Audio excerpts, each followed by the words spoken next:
nature. It's all a very neat and segregated system, and it's entirely novel to the modern world. And I think it's entirely false to the structure of creation and who we are. The word secular did not always mean a God-free or theology-free or religion-free zone. Oliver O'Donovan again has pointed out that the word secular, that the corresponding word to secular in the pre-modern West was not sacred. It wasn't secular and sacred. It was secular and eternal. And they were corresponding terms, not opposites of each other. The Latin word from which secular is derived means pertaining to an age. It only recently has come to mean non-religious. The last several words in the Trinitarian doxology that we know as the Gloria Patri are et in saecula saeculorum, rendered in English as age after age, ever shall be, the age of ages. Secular refers to a time, not a place or a zone of civic life, let alone a place free from God's interference. If you look on the back of your dollar bill, on the reverse of the Great Seal of the United States, that's the side with the pyramid with that weird eye hovering above it. That looks like a scene out of Stargate or something. You see the inscription, Novus Ordo Seclorum, the new order for the ages. It's the ages. Secular refers to a temporal period. And even, so it doesn't designate a zone or district or region of social experience that's separate from the sacred. When secular clearly meant temporal, then civil powers, people who were exercising authority that had temporal consequences, could still defer to God's word in fulfilling their duties. There was nothing, in fact, at one point in O'Donovan's book, The Desire of the Nations, which is about political theology, he refers to Christian secular rulers. And it's not at all a contradiction, that there were Christian rulers who were ruling in the temporal realm. There's no conflict there at all. When secular meant temporal, civil powers could seek to govern in accord with the order that God had established in creation. They could, in fact, seek guidance from the church concerning temporal matters, as they did.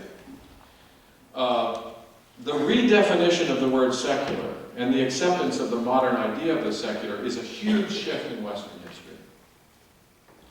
And some understanding of how that conventional idea of the secular originated can help us. I won't have time to go into all the details of how did that happen. I do want to share a quick summary by theologian Simon Oliver about how we perceive the secular. He says, we might understand a secular society as one in which the public realms of politics, business, and law lack any reference to God or the transcendent. What residues of religious practice and common prayer remain in politics, he's English by the way, in politics or the public square are merely faint echoes of a long-forgotten world in which belief in God did influence every aspect of human living, both public and private. Religious practice is now thought to be confined to a private realm in which people can indulge their personal beliefs so long as those beliefs do not infringe on the publicly defended rights of others.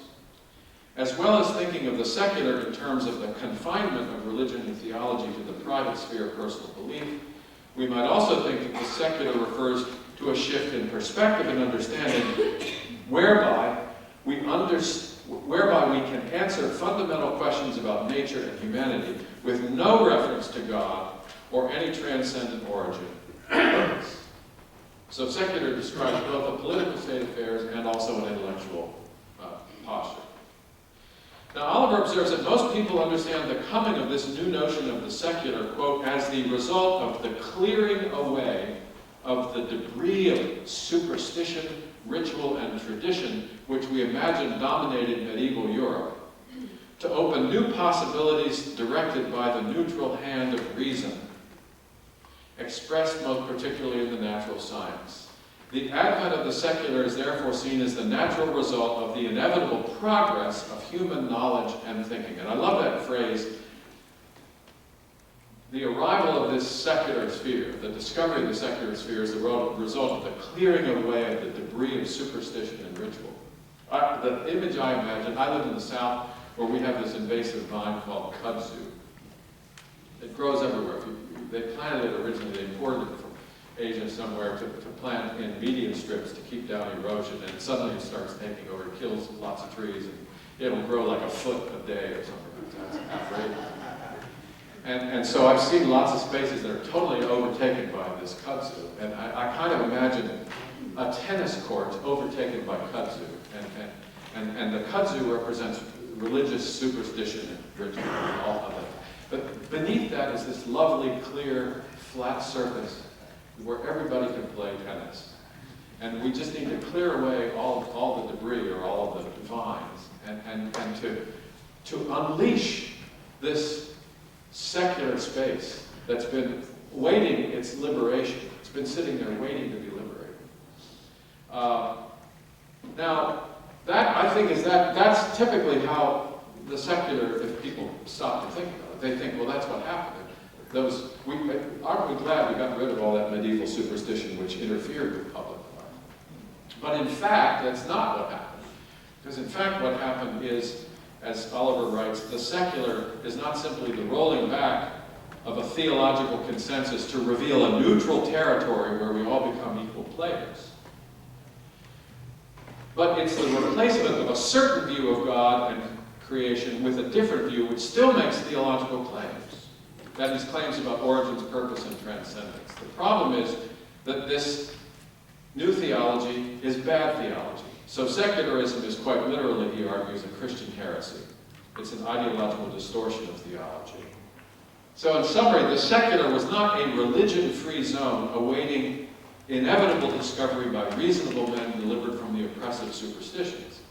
Inventing, creating the secular required the positive affirmation of particular theological claims about God, human nature, and social order, and their claims, as Oliver argues, based on bad theology. The debate between those who want to exclude all theological claims from public life and those who insist that public life be informed by theologically based understanding of human life. That's a theological debate, not a political debate. It's a theological debate. It's not, nobody's theologically neutral in that discussion. Now, in closing, if it's true that the invention of the realm known as the secular was based on bad theology, and if bad theology isn't just inconsistent with Scripture, but inconsistent with reality, then it shouldn't be surprising that the modern experiment in a fully secularized public life is coming apart at the seams.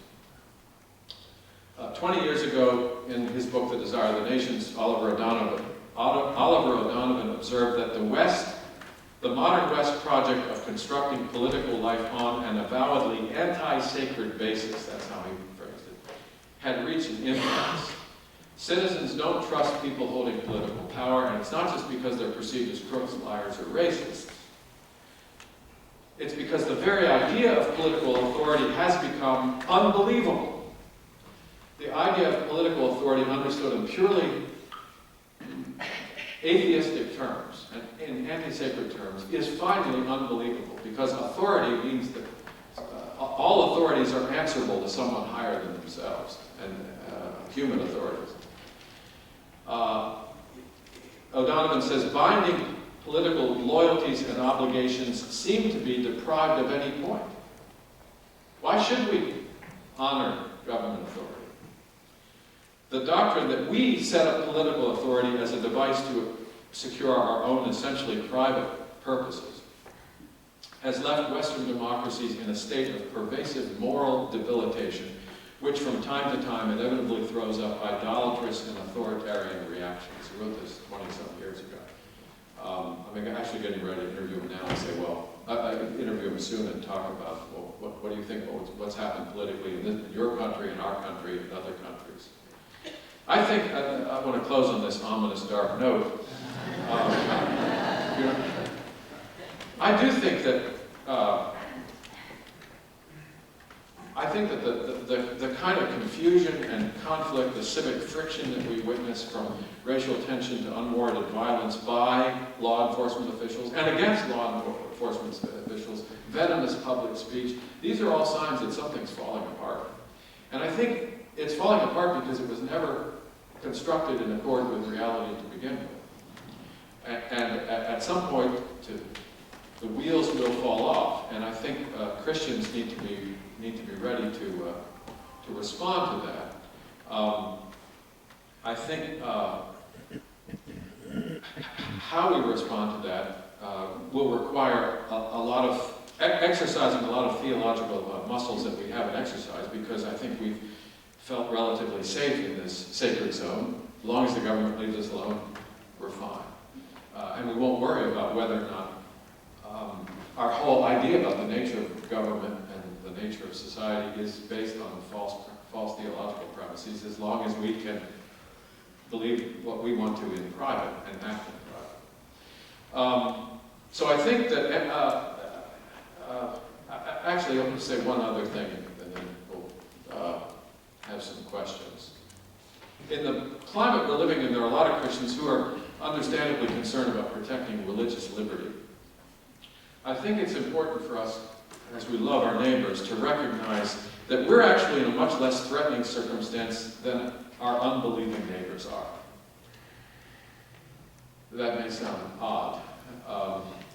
We still believe in a sovereign and loving God whose purposes will be served even without the willing cooperation of Pharaoh, Pilate, and Judas. We are people with reasons for hope. And though this world with devils filled should threaten to undo us, we will not fear, for God hath willed his truth to triumph through us. God's kingship is forever, even if it's not acknowledged as it should be. But our neighbors, by contrast, live in a much darker world. They live in a nihilistic world, where sheer ruthless power is the order of the day, or the disorder of the day. Our neighbors believe that chance and violence, not truth and love, are the forces that govern all of life. And I believe that the radical secularization of public life hurts them more than it does us, even if they, like most idolaters, won't acknowledge that fact. They will defend their oppression because they don't recognize it as such. And so as a society around us becomes more consistently modern, more adamantly post-Christian, we can either adapt and behave politely in accordance with the rules of secularization, or we can fight back according to rules of secularization, or we can learn to think more Christianly and imagine afresh what culture and society would look like if Jesus was actually honored as King of Kings. Unfortunately, we've long acquiesced in a dualism that segregates Christian belief from public life. And unfortunately, few Christians can imagine what our thinking and acting would look like if theology was actually honored as the queen of sciences, if we understood all of reality in a fully Christocentric way. But I'm confident that God is going to raise up people to do this, and I'm encouraged by all of the wonderful scholarship that's been done that reverses, or has the potential to reverse this secularized assumption in modern culture. Okay, thank you. We'll stop there, and then we'll take a slight turn to talk about technology in the next lecture, and we have some time for some questions. Thank you.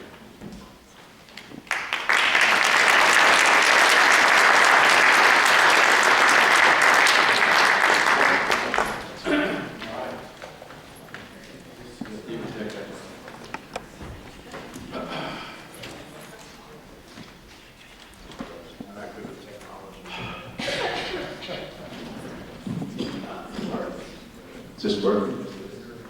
Okay, so those of you who are just joining us this morning, in your programs there's some little sheets of paper on which you could write questions, and then if you want to just pass those down to the aisle, and even as I speak, people are coming down to collect those questions, and then we're going to try to pose as many as we can.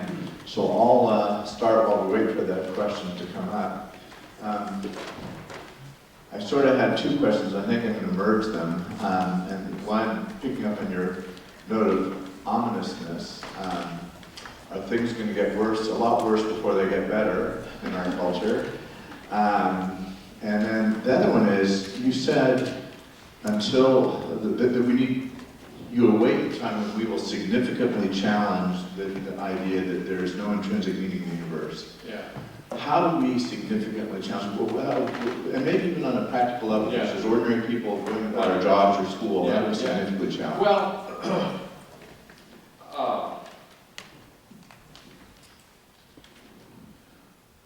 I think that we challenge it I think we challenge it in lots of little ways first. And if we're not faithful in small things, we're not going to be faithful in big things, as someone would say. Yes. And I've been arguing for a long time that, well, I'll give a very practical example. I've done a lot of interviews about how we think about food and eating and our practices of food and eating. And a lot of people have written some very wonderful books, including Norman Wiersbe's book called Food and Faith. So, the first interview I did about this was Leon Kass, who wrote a book called The Hungry Soul, subtitled Eating and the Perfecting of Our Nature. And Kass, who's a Jewish thinker, says, why does God create us as beings who need to eat in order to live? He could have done otherwise. No one ever asked that when I was at seminary. We didn't have a theology of food course at Westminster. Well, to summarize, there's been a lot of writing going on basically saying that, that there are certain practices which are more in keeping with the kind of reality that food is than other practices. So the practices of kind of incessant fast food and convenience food dishonor the kind of reality that meals are. Alexander Schmemann, in his book, For the Life of the World, talks about how each meal is, in a sense, a secular sacrament. And by secular sacrament, he means not in the new term of secular, but the old term of secular. That is, it's something that is a way of recognizing a transcendent order that breaks into the temporal. And that transcendent order is God's provision for our life. Every time we eat a meal, it is, in a sense, Eucharistic. That is, it's a setting for thanksgiving. If we treat food as if it's just fuel, and as if it's just a merely practical necessity, instead of food being received with the recognition of the fact that this is God giving us our life every day. Years ago, I read through all of the Psalms looking to all the references about food.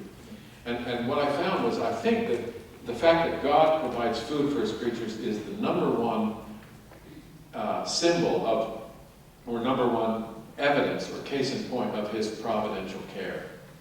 Now, if we desacralize meals and treat them just as a practical necessity, purely utilitarian, morally indifferent,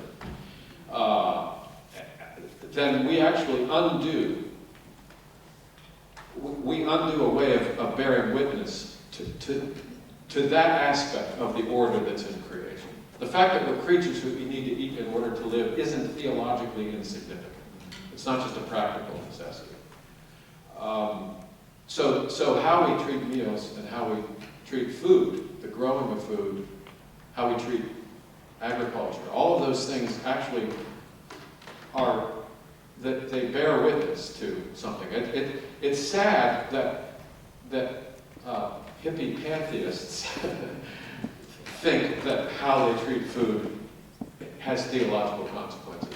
But most Christians don't think about how they treat food or farming as having theological consequences. We should have been the first ones to say, let's look at our farming practices. And I'm getting ready to do an interview with Joel Salatin, who has, I think, a national reputation. He's very well known on the East Coast. He's written a lot about farming. He has a big farm up in the Shenandoah Valley, west of me. He's just written a book, I can't remember the title, but it's on the pigness of pigs.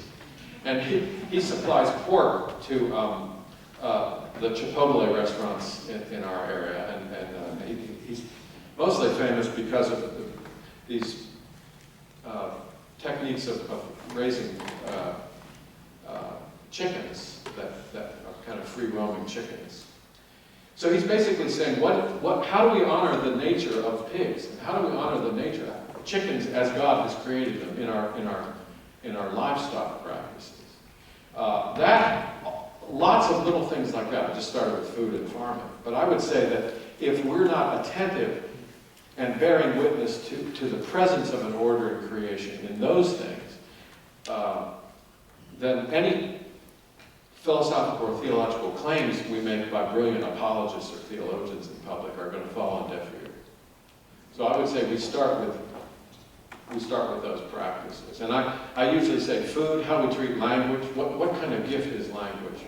Do we treat language with the kind of awe and reverence that we should, or we just treat language as a kind of practical, utilitarian tool to express our desires?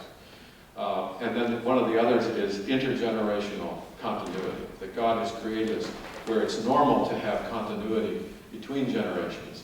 And most of American popular culture is built on a premise of no intergenerational continuity. In fact, I've come to think that popular culture, as we know it, most media, is the most institutionalized form of the violation of the fifth commandment of honoring father and mother that you can imagine. So I'd say that churches should be communities where people know how to eat, feast and fast well, where language and poetry are celebrated and appreciated, and where intergenerational harmony is really sustained, so we don't divide, we don't practice generational apartheid by having youth groups and you know, I've seen churches where they have 7 or 8 different age groups that are entirely segregated from each other. No sense at all of the continuity of generations, which again is part of the order of creation.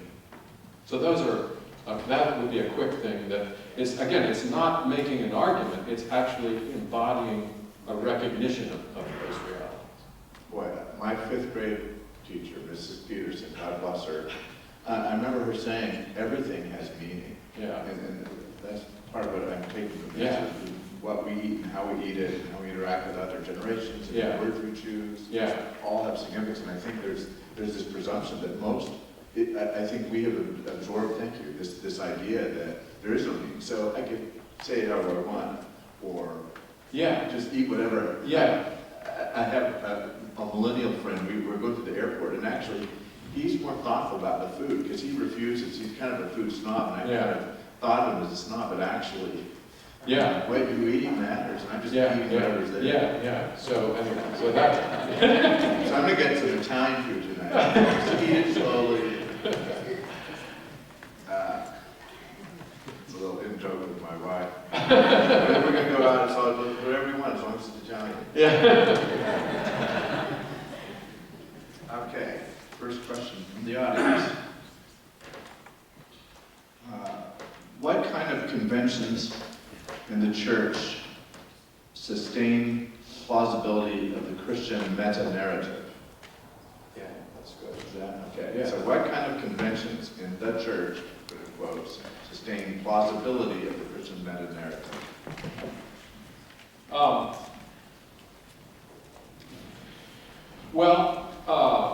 I mean, the food thing, I would say, and the fact that churches have church suppers is not insignificant, but also that churches have fed the poor, and the fact that the diaconate is set up in part to deal with food.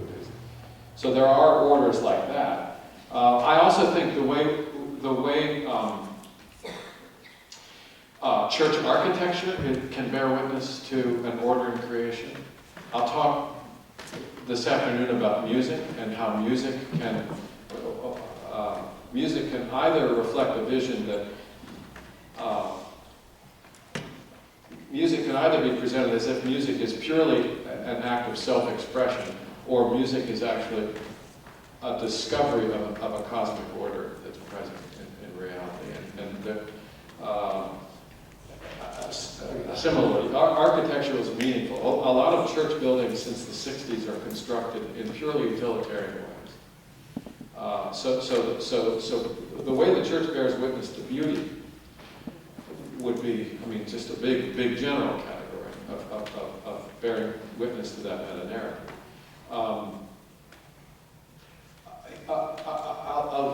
I was at a church in Winnipeg years ago that's a typical modern kind of theater-style sanctuary where there's everybody sitting in theater seats in the round, and there's a big stage up front. And there's no way, the stage, it really had stage lighting. I actually preached at the church, and they actually had a stage manager and a big clock timing me out. And they had a guy pointing, and it was like the Rockettes were going to come out any minute. And it was actually Palm Sunday that I was there. And later in the week, I was back in my own parish, Anglican parish, and I was at a Maundy Thursday service. And I'm thinking about Christ in Gethsemane, and thinking about death. And I'm looking at how the architecture of our nave, the worship space in our church, is constructed in a meaningful way to give sense of the order of the message that's there and the nature of our community. And it suddenly dawned on me that the church I'd been in earlier, there was no way you could have a funeral at church. There would be nowhere, you'd put the dead body on stage, it would look like a Samuel Beckett play or something. So bizarre. And there was no way, interesting, you could have a wedding in that church. Could not have a wedding because there's no place to process. There was no aisle. There was no way you could process and meet people at the front of the church. And they could come up onto the stage, but it would look like a show. So it lacked, by constructing the church that way, the congregation becomes an audience, not the community.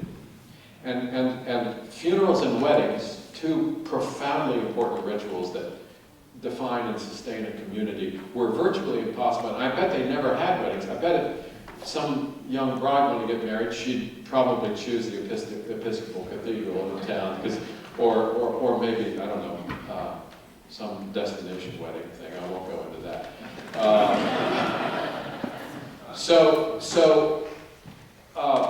The symbolism of the architecture reinforces the narrative that the church tells about itself, which also reinforces the larger narrative that we have to say about creation. So I would just put those, all of those things are more in the realm of an aesthetic practice. But typically, often, committees charged with making decisions about such things don't even, I have friends who are architects who design churches, and they often confront, people don't want to think in terms of a symbolic iteration of meaning. They're thinking purely in practical terms. But when we think in purely practical terms, utilitarian terms, we actually lend more plausibility to a materialistic reductionism. I would think some churches, even, in fact, a lot of them would view this notion of the meaning of design as part of worship as something pernicious. Yeah, pernicious because of the fact that again, the assumption is that we worship spontaneously without, that worship has to be spontaneous in order to be authentic. It can't follow a form. But that gets back to this notion of the free individual, the free, authentic, sovereign individual who doesn't live in accordance with any form, and it makes, invents reality as it goes along. And so I think that's a very modern portrayal. It's been part of American Christianity almost since the beginning, if not since the beginning, which is not surprising because we're a very modern nation. New word.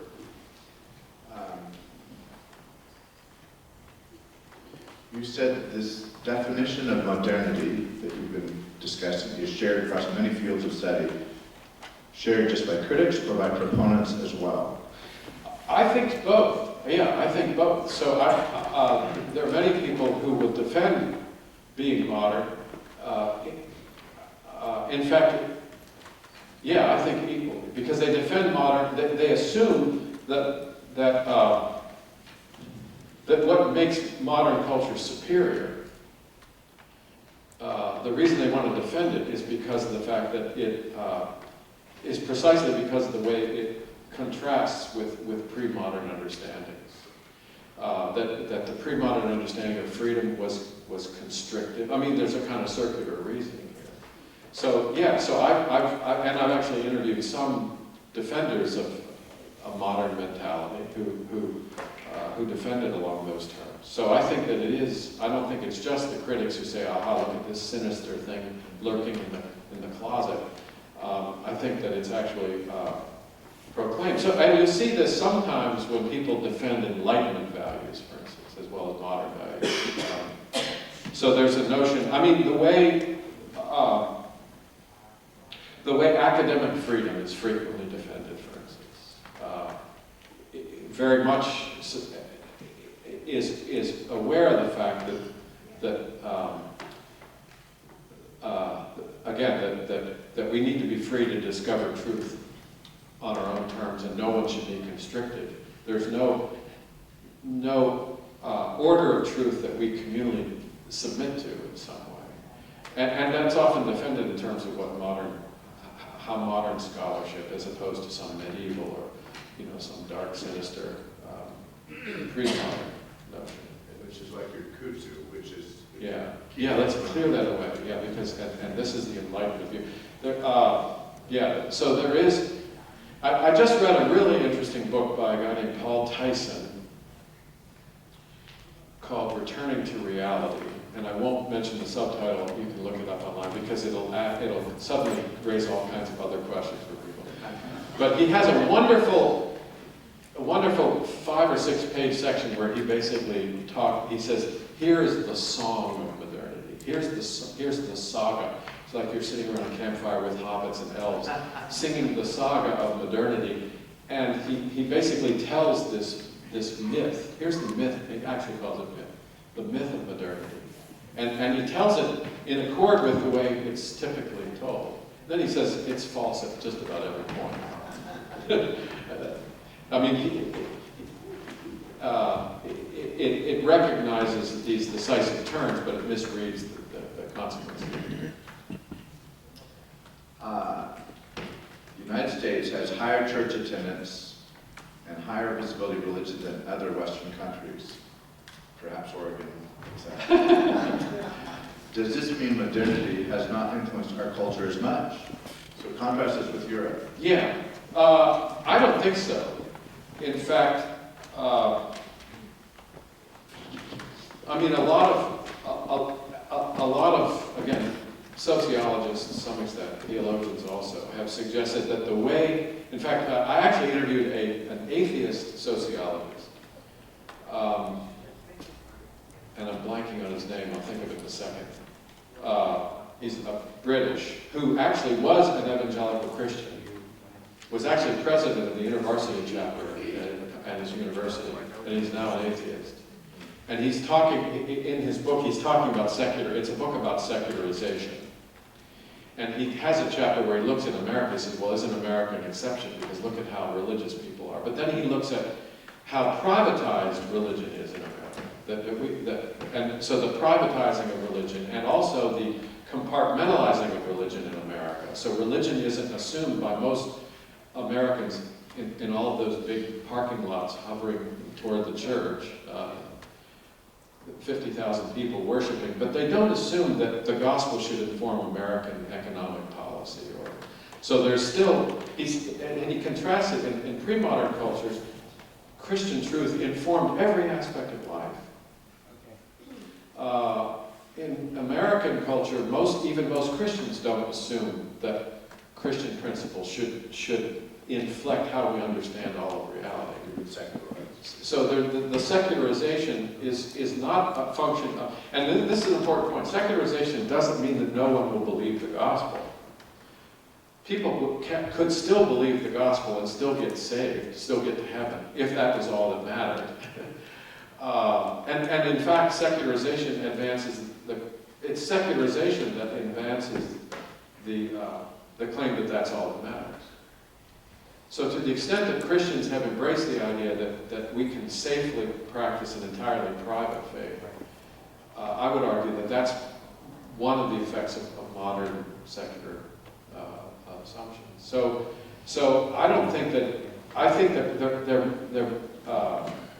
I'm not sure that we're more affected, although some people think that Americans actually are more, that American Christians are more at home with that radical compartmentalization than, say, English Christians or some French Christians or German Christians.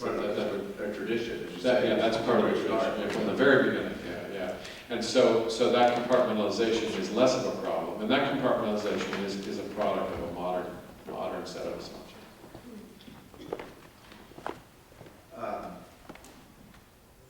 You mentioned last night that your desire for your children was to impart a church culture more powerful than national culture. How do you do that? Yeah, and the goal was not so much the culture, but in a sense, I wanted them to think of themselves and their membership. What did they belong to? Who were they as members of the church more than as members of the nation? And so that when they said we, they were more likely to be thinking of being believers than just being Americans. Well, how do we do that? Well,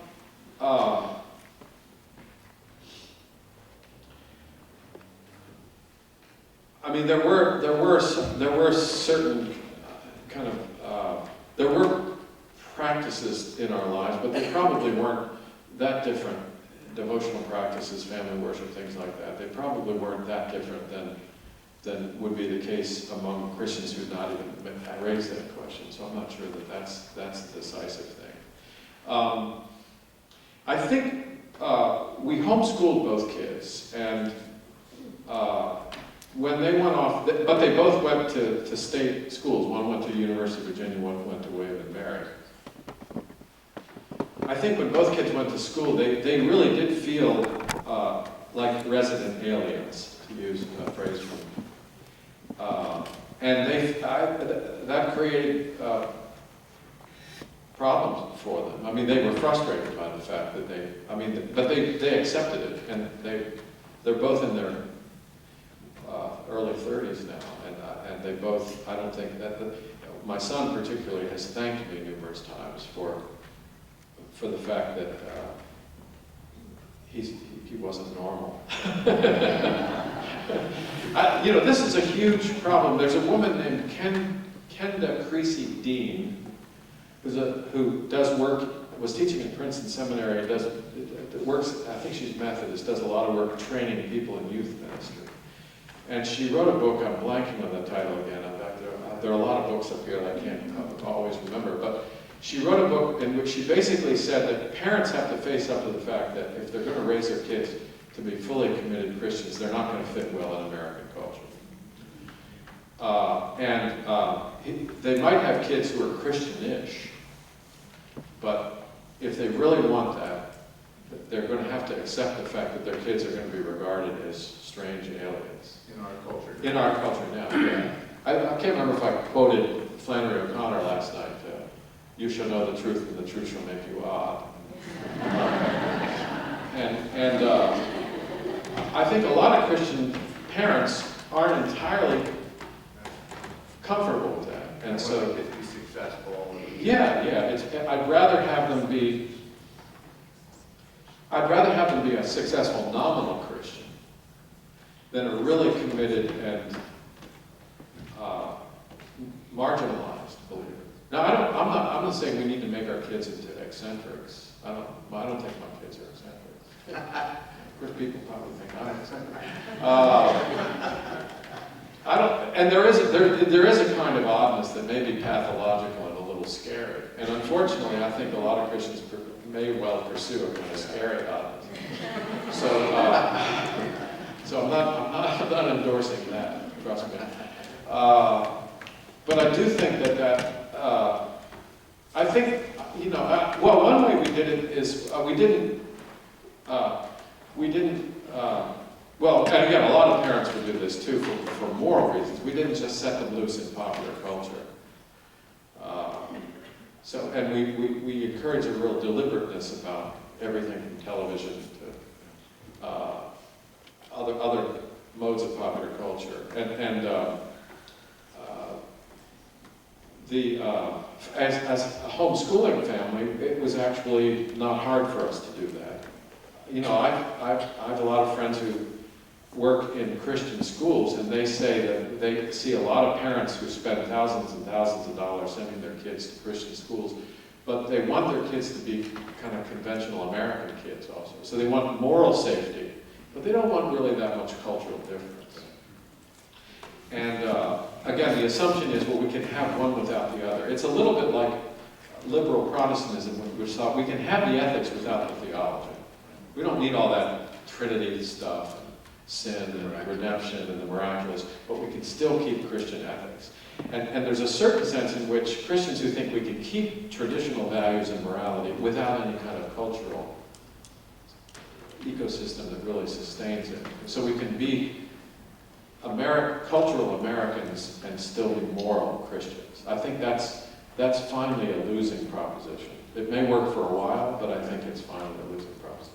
I just read a couple books about the fall of communism in Eastern Europe, and they profiled a number of families, and they were the odd families because if your kids are not members of the Komsomol, whatever the youth organization is, then you're odd. And, and it's ostracized. Yeah. Brave people. Yeah. Aspiring. Well, and again, I think both of my kids, when they went to school, they realized that most of their normal friends were actually had a view of reality that was actually very unreal. So that the normality actually involved a certain level of unreality. And I think that's where you shape your imagination in lots of ways. I think we talk a lot about literature and stories, and how do you shape their imagination to connect with what's real and not what's and not what's merely kind of self-assertion. I think there's some more good